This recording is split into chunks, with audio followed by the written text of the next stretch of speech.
Hi, welcome everyone. My name is Paula. I am a licensed clinical social worker, and I'm the owner of this private practice called Porta Verum Psychotherapy Services.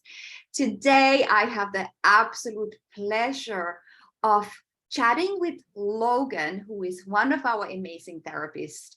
So in this video, you will meet Logan. You will find out a little bit more about what he does, what's his experience, and what he's really passionate about serving, and what kind of population, as well as what kinds of challenges that Logan helps with people. So welcome, Logan. Thank you. So before we dive deeper with Logan, I want to say that Logan is a licensed marriage and family therapist, as well as licensed professional clinical counselor.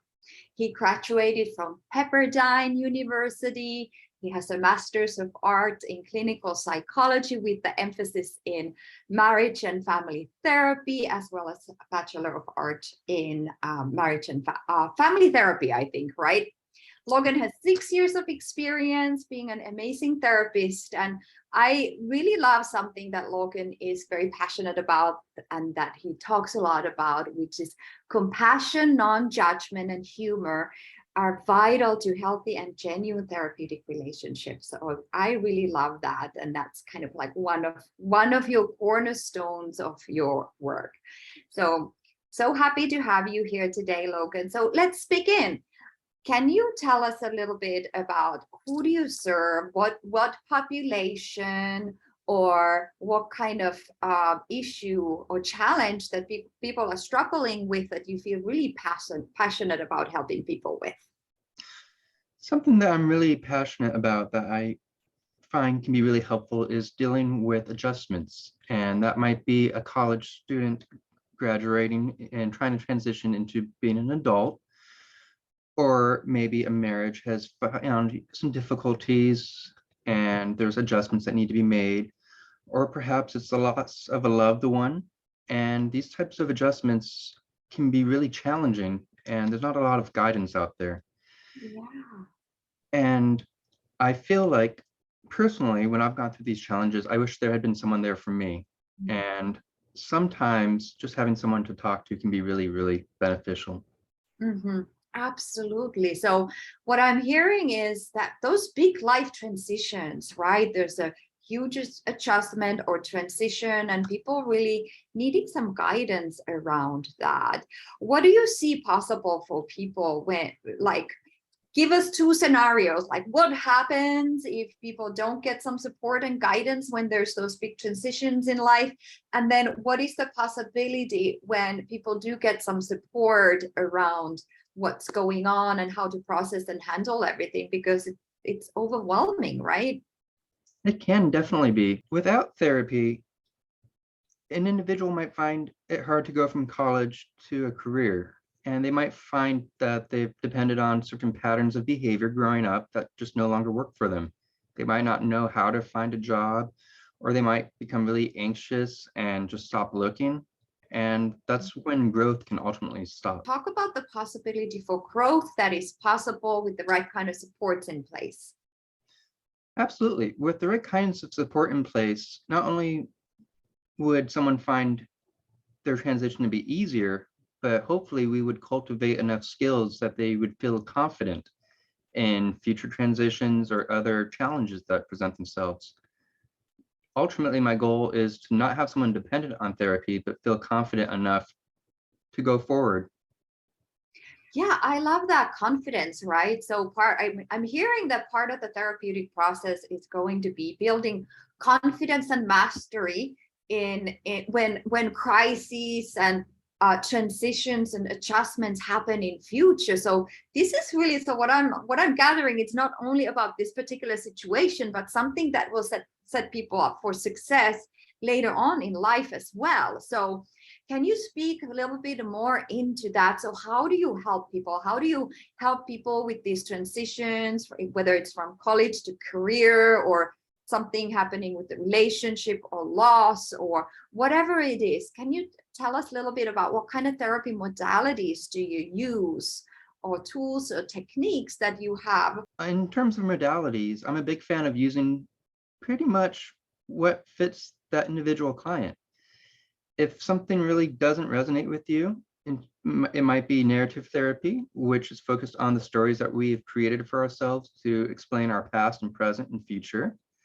Then there are other solutions, such as solution-focused therapy, which is more focused on solving the problem immediately as opposed to what contributed to the problem. It provides almost relatively quicker solutions. And then going forward, I also like to incorporate aspects such as mindfulness, which can help us feel more grounded and less responsive to anxieties and depression. And also cognitive behavioral therapy, which is about adjusting our behaviors and our responses to certain events. Okay, wow, those all sound really great and effective. Many of them are best practice models based on research that has been done. Now, how do you know what person needs? Like, how do you determine if somebody needs cognitive behavioral versus mindfulness? Can you tell us a little bit about that process? The process is really individually tailored. The first few sessions are dedicated to really getting to know each other and really exploring how we perceive the problem. And it's a collaborative approach. And from there, we kind of would ideally discuss maybe different ways we can approach the problem. And if something really resonates with a client, then we tend to go down that path. And if the problems change or the solutions aren't as desired, we can always change the modality that we utilize. That's great. I love that, because what I'm hearing is very tailored, individualized approach versus something like cookie cutter situation for everybody. So that, and then how do you measure all that? Because I'm also hearing like, okay, well, therapy is not forever and a day, right? So how do you know when your clients are done with therapy?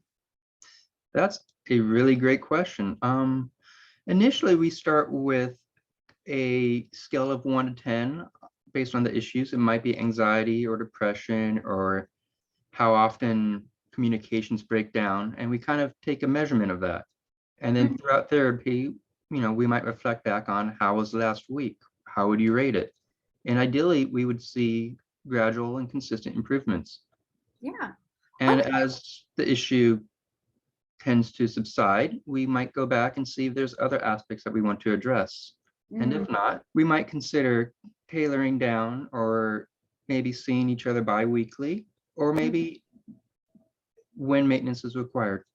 Yeah, that's great. So there's a system. There's a system and strategy into what you're doing and how you are delivering therapy, which I love, because sometimes, I've worked with clients who've come to see me and they've been in therapy for years, but they might not even be sure like what they did or what happened or what was the point of the whole thing. So I love that you're focusing on having some very clear goals and objectives and a way to measure that as well. And finally, before we jump off for today, tell us a little bit about what prompted you to become a therapist. Like, why is this work important to you? I became a therapist because I personally saw the benefits.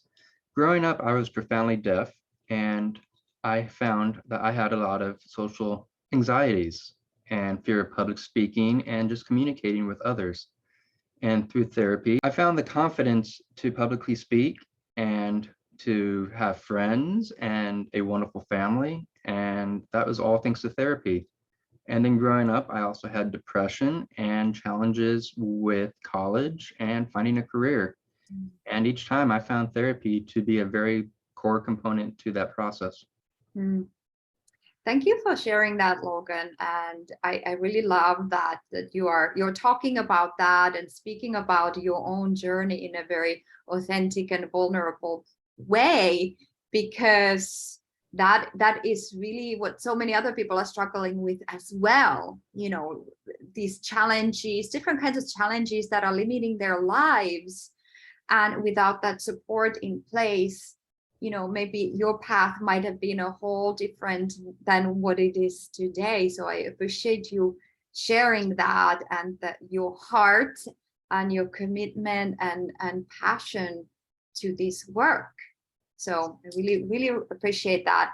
And what's your final words, like for somebody who might be watching this video and they are like kind of not sure whether they should start therapy or not, or whether it's going to help them or not? Like, what kind of guidance or last words of wisdom do you have to offer someone who might be in a point of not being sure what they should do? It's never too late to start therapy, and therapy can always adapt to where you are at the moment. If you're not sure, that's something that we could explore in sessions. If you feel like it's too late, it's always good to get a second opinion. And to really benefit from therapy is to really know yourself.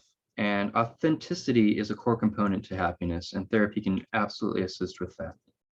I love that. Authenticity is a core component for happiness. We're going to end with that note.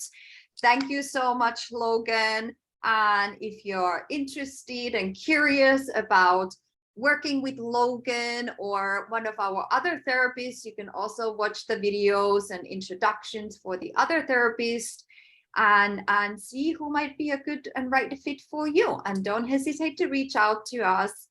Our contact information is right here on this page where you're watching this video. Thank you so much. And thank you, Logan, for being here with me today.